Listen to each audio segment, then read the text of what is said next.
사도신경으로 신앙 고백하심으로 새벽 기도회를 시작하도록 하겠습니다. 나는 전능하신 아버지 하나님 천지의 창조주를 믿습니다. 나는 그의 유일하신 아들 우리 주 예수 그리스도를 믿습니다.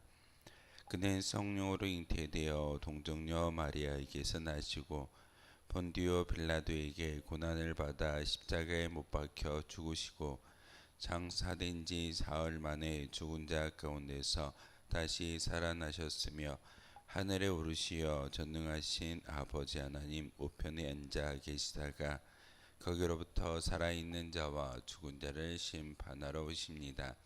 나는 성령을 믿으며 거룩한 공교회와 성도의 교제와 죄를 용서받는 것과 몸의 부활과 영생을 믿습니다. 아멘.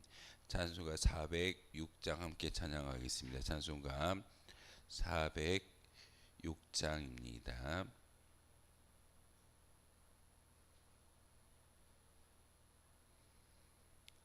찬송가 406장입니다.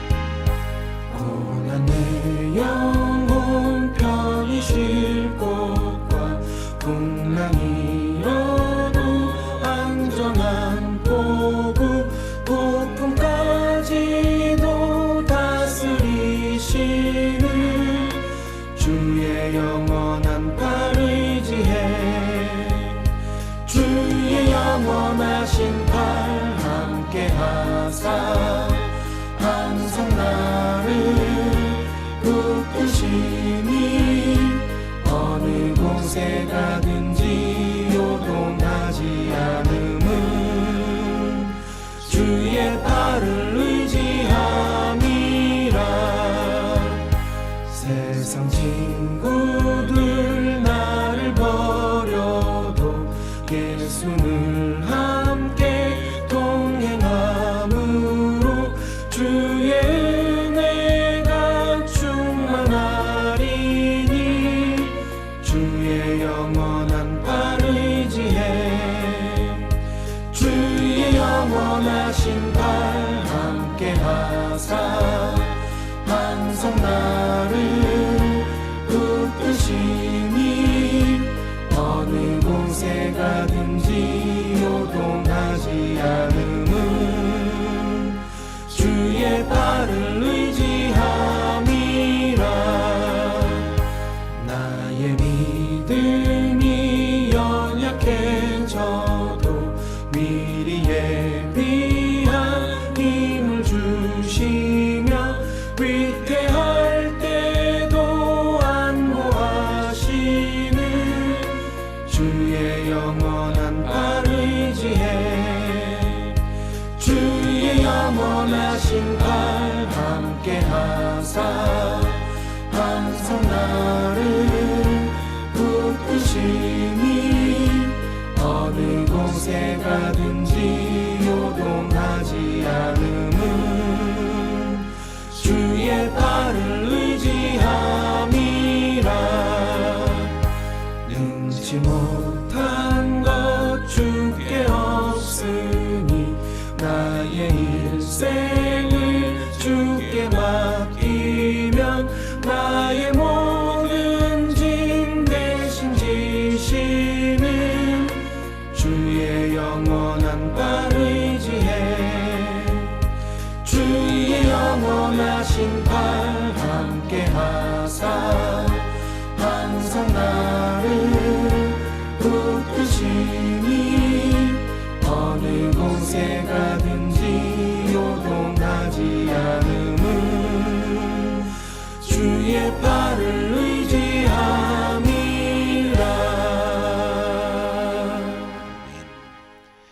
함께 보실 하나님의 말씀은 시편 122편의 말씀 보겠습니다. 시편 122편의 말씀입니다. 1절부터 9절까지의 말씀 한 절씩 교독으로 하나님의 말씀 받들어 읽겠습니다. 사람이 내게 말하기를 여호와의 집에 올라가자 할 때에 내가 기뻐하였도다. 예루살렘아 너는 잘 짜여진 성읍과 같이 건설되었도다.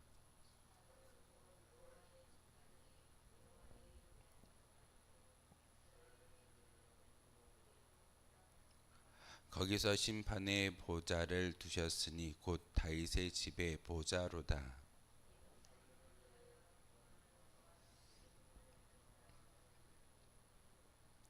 내 성 안에는 평안이 있고 내 공중에는 형통함이 있을지어다.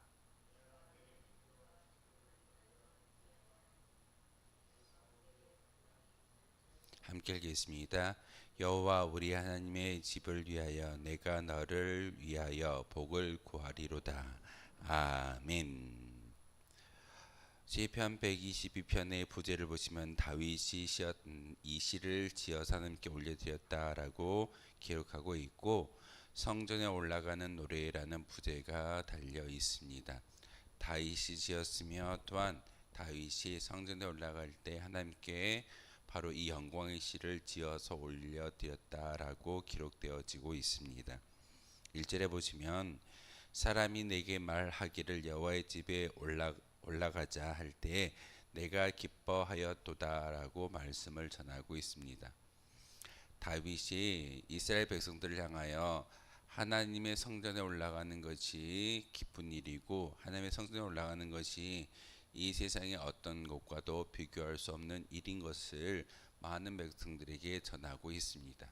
그럴 때 하나님께서 그와 같이 성전에 올라가는 믿음의 고백을 보았을 때 바로 하나님께서 기뻐하신다라고 말씀을 전하고 있습니다. 우리의 삶도 마찬가지입니다. 공적 예배라고 이야기하고 있는 우리 주일날 예배와 또한 수요 기도회, 그리고 이렇게 새벽마다 함께 올려드리는 거룩한 이 새벽 기도회를 통해서 하나님께서 우리에게 요구하시는 것은 이 성전에 올라오는 우리의 발걸음을 하나님께서 보셨을 때 바로 하나님께서 기뻐하신다라는 것이 다윗의 고백이며 또한 하나님의 고백인 것을 우리에게 가르쳐주고 있습니다. 어찌 보면 우리는 습관처럼 예배를 드리고 습관처럼 찬양할 수도 있지만 하나님은 그 모든 습관이다 할지라도 성전에 올라가는 그의 발걸음에 축복하여 주신다라는 것이 1절의 말씀이기도 합니다. 다윗이 그러기 때문에 하나님께 이렇게 성전에 올라가자라고 권면할 수 있는 믿음의 고백이 바로 1절을 통해서 우리에게 주어지고 있다는 사실입니다. 거룩한 주의 백성들에게 성전에 올라가서 예배를 드려야 한다라는 것은 하나님의 명령이고 하나님의 뜻입니다. 왜 그러냐고 우리 스스로에게 질문하고 또한 많은 백성들이 우리에게 질문한다면 하나님이 기뻐하시는 일이기 때문에 우리는 그렇게 성전에 올라가고 예배당에 올라가서 예배를 드려야 한다라고 말할 수 있어야 합니다. 이전의 말씀을 통해서 예루살렘아 우리 발이 내 성문 안에 섰도다라고 말씀을 전하고 있습니다. 여기서 예루살렘이라고 우리를 부르고 있는데 하나님이 지금 우리를 향하여 부르고 있는 거룩한 믿음의 고백은 바로 하나님 나라의 백성이다라는 것을 다시 한번 기억하라는 거룩한 의미입니다. 왜 예루살렘이라고 기록하고 있을까요? 바로 우리를 향하여 부르시는 하나님의 부르심과 명령이 바로 그 명칭 가운데 임하여져 있다는 사실입니다. 우리가 단지 이 자리에 올라와서 기도하고 찬양하고 예배를 드리는 이 모든 것이 믿음의 증거일 수도 있겠지만 중요한 것은 하나님 나라의 거룩한 백성이 되었기 때문에 우리가 할 수 있는 최소한의 믿음의 고백입니다. 그러기에 다른 사람들보다 특별히 새벽을 깨워 이 성전에 올라와 기도하는 우리의 모습 가운데 하나님께서 우리를 불러주시는 믿음의 명칭이 있는데 그것이 바로 예루살렘이며 내가 곧 너희를 향하여 나의 하나님 나라를 예비하셨고 그 나라에 들어올 수 있는 하나님 나라의 백성인 것을 우리에게 말씀하고 있습니다.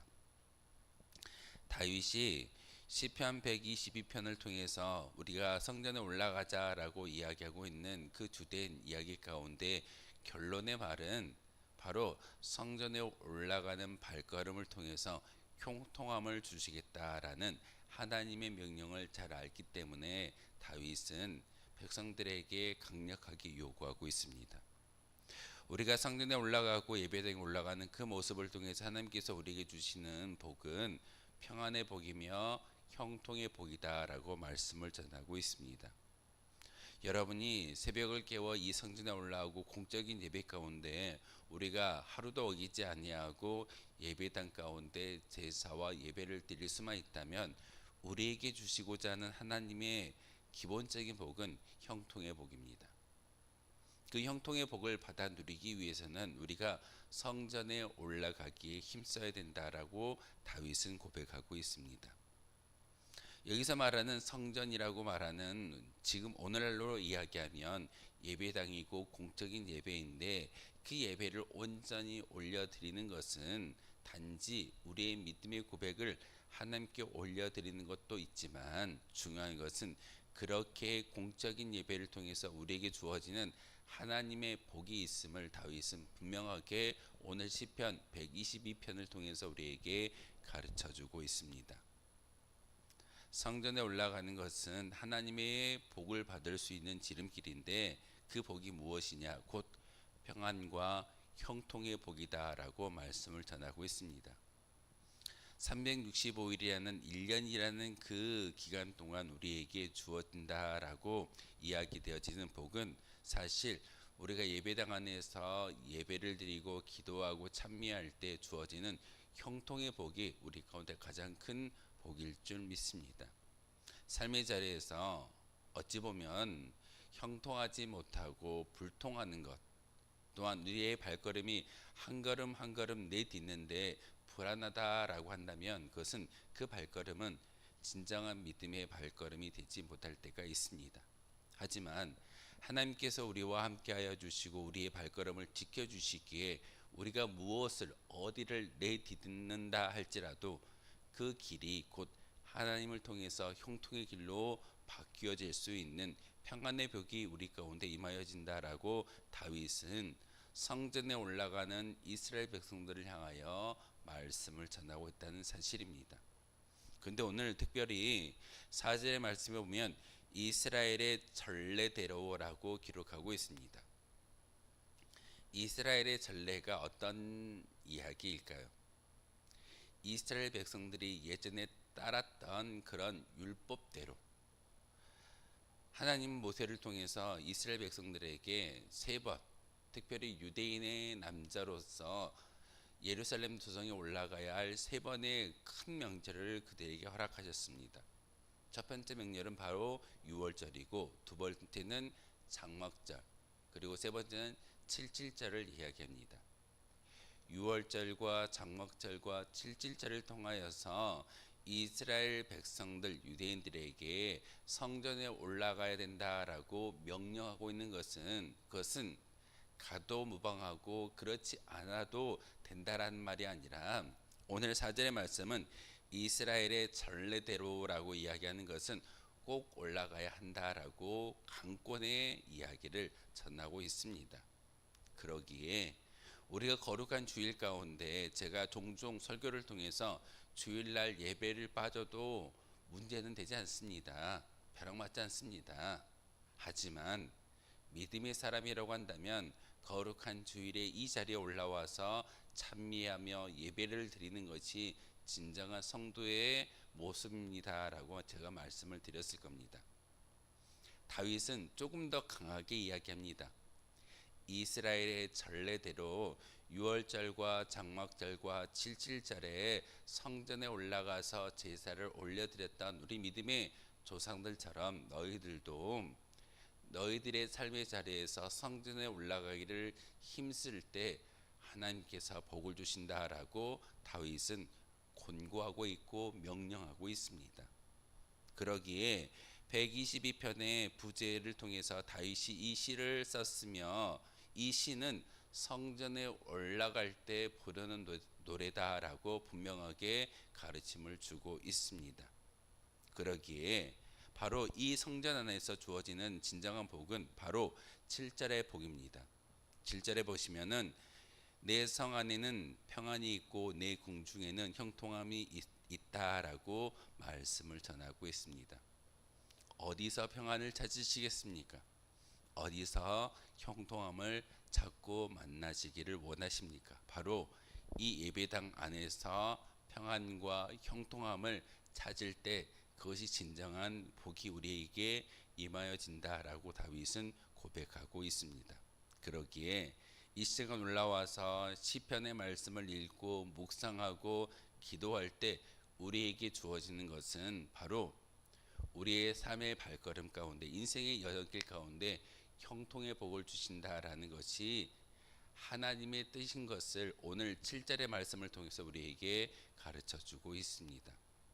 그래서 어찌 보면 하루의 시작을 주님의 성전에 올라와 기도하는 이 모습은 우리의 모든 인생의 여정길 가운데 하나님께서 우리 편 되어 주시고 하나님이 우리와 함께 하셨을 때 우리의 발걸음 가운데 특별히 행복을 주실 것이고 또한 평안함을 주실 것이고 형통의 복을 주신다라고 7절을 통해서 우리에게 권고하고 있으며 요구하고 있는 것이 진정한 성전에 올라가는 성도이어야 한다라고 우리에게 가르쳐주고 있습니다. 9절의 말씀을 통해서 다윗은 다시 한번 이야기합니다. 여호와 우리 하나님의 집을 위하여 내가 너를 위하여 복을 구한다라고 말씀을 전하고 있습니다. 이 말은 다윗이 지금 이스라엘 백성들에게 내가 성전에 올라와서 백성들을 위하여 기도할 때 그 기도가 하늘 보좌에 상달되어질 것이고 그 기도를 들으시는 하나님이 내 기도로 말미암아 너희들에게 내 백성인 이스라엘 백성들에게 복을 주실 것이다 라고 말씀을 전하는 것이 9절의 이야기입니다.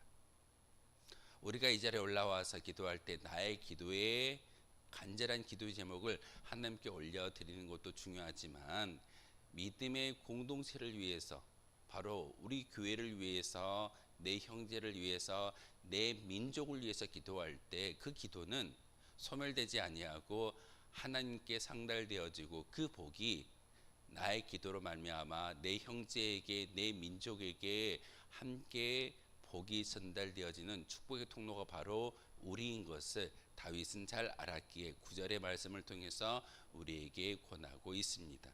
그러기에 우리 하나님의 집을 위하여 내가 너를 위하여 복을 구한다라는 이 말씀을 통해서 기도의 영광을 올려드린다라는 그런 의미를 다시 한번 새기기를 소망합니다. 여러분의 기도는 여러분의 작은 기도라고 생각되어지는 그런 기도의 제목들은 하나님께서 다 들으시고 응답하실 줄 믿습니다.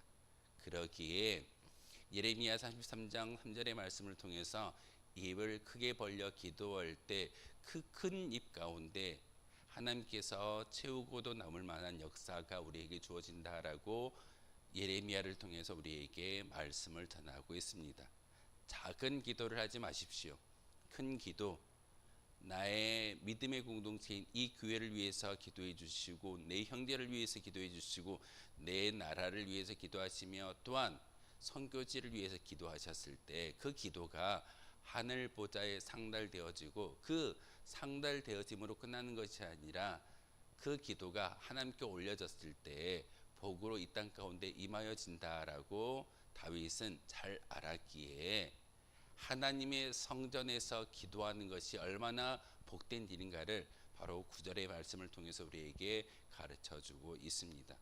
여러분의 기도는 작은 기도가 아니라 놀라운 큰 능력을 발휘할 수 있는 하나님의 기도인 것을 여러분 꼭 기억하시고 이 시간 기도하실 때 내가 나의 기도가 하나님께 상달되어지고 행복과 형통의 복을 받아 누리면서 또한 많은 믿음의 공동체 내 형제들과 내 믿음의 나라가 바로 나를 통하여 모든 복이 시작되어질 수 있음을 다시 한번 기억할 수 있는 믿음의 성도가 되어 주시기를 부탁을 드립니다. 시편 122편을 통해서 다윗이 다른 곳에서가 아니라 성전에서 기도할 때 이와 같은 놀라운 능력이 우리에게 주어진다라고 강권하고 있듯이 이 강한 권면의 말씀을 다시 한번 마음속에 새길 수 있는 저와 여러분 되어 주시기를 주님의 이름으로 소망하겠습니다. 기도하겠습니다. 거룩하신 주님, 참으로 감사를 드립니다. 하나님의 집에서, 바로 하나님의 심판의 보좌 앞에서 저희들 기도할 수 있는 은혜를 주시오니 참으로 감사를 드립니다. 특별히 하나님, 습관처럼 예배당에 올라오지만 우리가 예루살렘에 이스라엘 백성들의 전례대로 성전을 올라와 기도하고 예배를 드릴 때 그 예배를 기뻐 받아 주시고 하나님께서 우리와 함께하여 주심으로 형통의 복을 주신다라고 오늘 성경을 통해서 우리에게 말씀을 전하고 있습니다. 하나님, 다시 한번 우리의 기도가 평안을 구하는 기도가 되게 하시고 우리 믿음의 공동체 운천교회 모든 형제들이 바로 하나님의 사랑 안에서 형통함을 누릴 수 있는 거룩한 믿음의 시작이 바로 우리의 기도가 되기를 소망합니다. 하나님, 우리의 기도에 귀 기울여 주시고 응답하여 주심으로 말미암아 다시금 하나님이 주시는 힘을 가지고 더 큰 능력을 가지고 나아갈 수 있는 거룩한 주의 백성들 되게 하여 주옵소서. 예수 그리스도의 이름으로 기도하옵나이다. 아멘. 하늘에 계신 우리 아버지의 이름을 거룩하게 하시며 아버지의 나라가 오게 하시며 아버지의 뜻이 하늘에서와 같이 땅에서도 이루어지게 하소서.